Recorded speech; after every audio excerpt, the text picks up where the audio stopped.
I welcome you all for this class on Indian polity, Indian Constitution. In the last class, we have seen the fundamental rights, including Article 31A, 31B, and 31C, and also exceptions to fundamental rights, that is Article 33 and 34. In addition, we have also seen Article 35, which empowers the Parliament to make law, to legislate for implementing the fundamental rights. This we have already seen. Today, we are taking up a very important topic, namely Directive Principles of State Policy. Directive Principles of State Policy in Part 4, from Article 36 to Article 51 of the Constitution. Remember, actually, Directive Principles are given only in Articles 38 to 51. Directive Principles have been given only in Articles 38 to 51, because Article 36 defines a state and Article 37 explains the purpose of Directive Principles of State Policy. So, 36 and 37 are different. 36 defines a state and 37 gives you the purpose of DPSP, and from 38 to 51 actual directives have been included. Kindly take this note. Then, from where these directive principles have been taken? The directive principles were taken from Irish Constitution. Underline Irish Constitution of 1937, which in turn took it from Spanish Constitution. We took from Irish Constitution of 1937, and Irish Constitution has borrowed this from Spanish Constitution. Remember. So, two you should remember.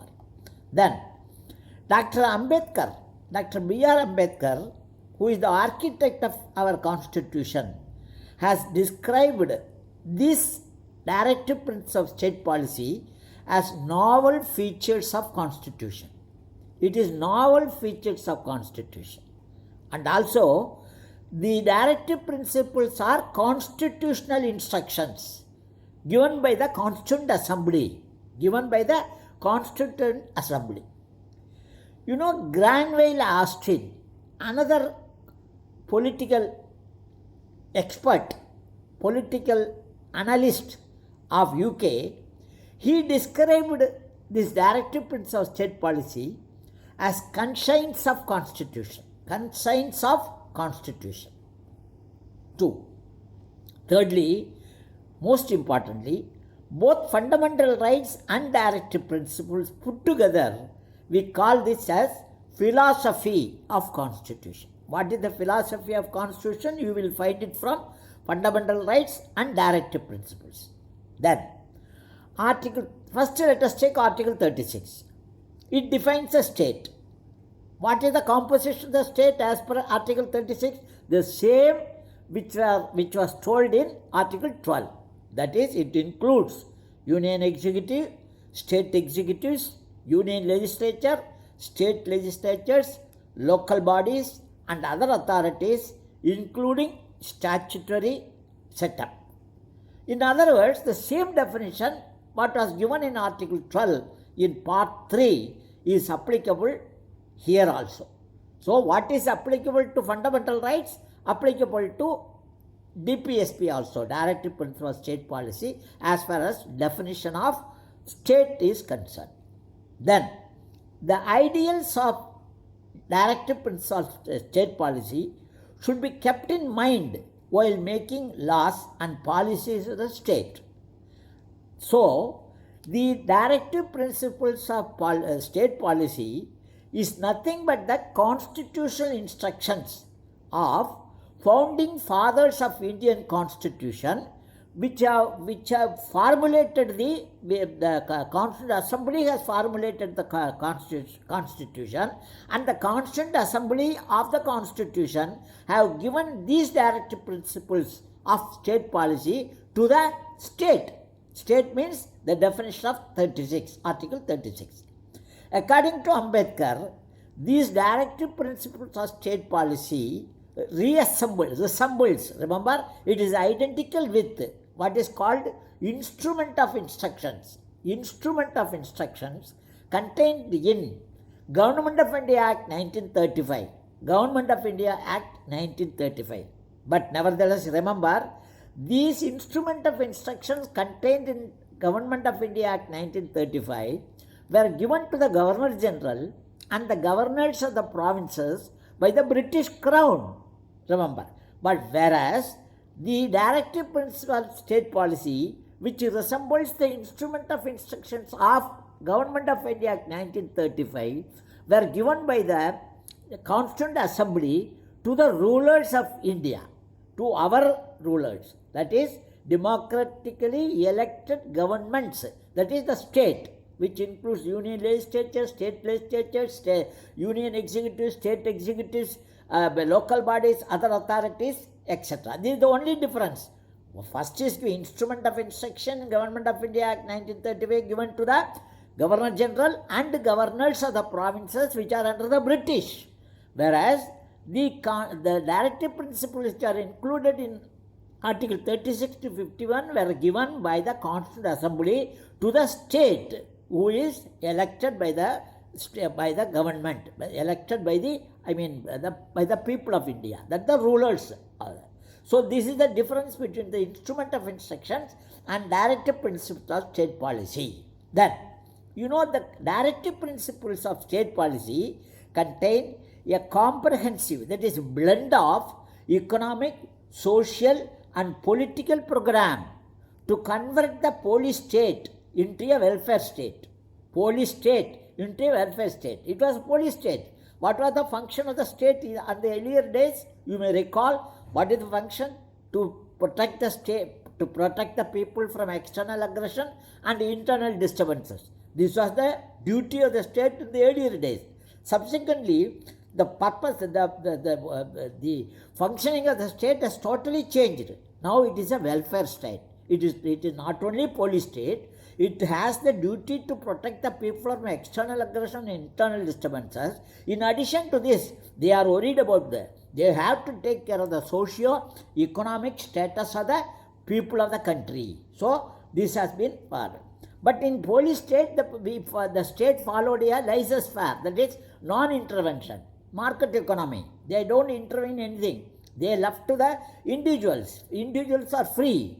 And whereas they were looking after only the internal peace, tranquility and protection of the people from external aggression. So this is the second point you should know. Then secondly, another point you should remember is Article 37. Article 37 is very important. I told you it gives you the purpose.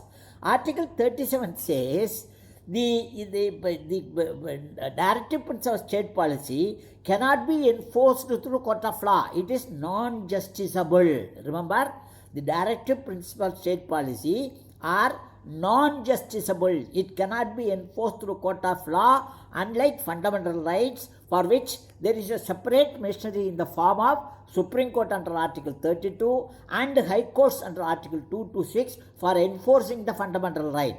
Such a machinery is not there for directive principles of state policy, obviously because directive principles of state policy are not justiciable. Remember, nevertheless, very important, nevertheless, Article 37 clearly says, Article 37 clearly says, even though the directive principles are non-justiciable, it is fundamental in the governance of the country. It uses the word fundamental. And not only that, it is the duty of the government to apply these principles while making law. Remember, the entire constitution, the fundamental and duty, these two terms have never been used in any other provisions of the constitution. So it is the duty of the government to apply these principles in making law, and these principles are fundamental to the governance of the country. So this is the total duty imposed upon the state by the Constituent Assembly, the framers of the Constitution. This shows the importance of directive principles of state policy. As you know, the fundamental rights give the political freedom, whereas the directive principles give the socio-economic freedom. The machinery of Supreme Court and High Court is there for enforcing the fundamental right. On the other hand, how the directive principles of state policy will be enforced? Through Article 37.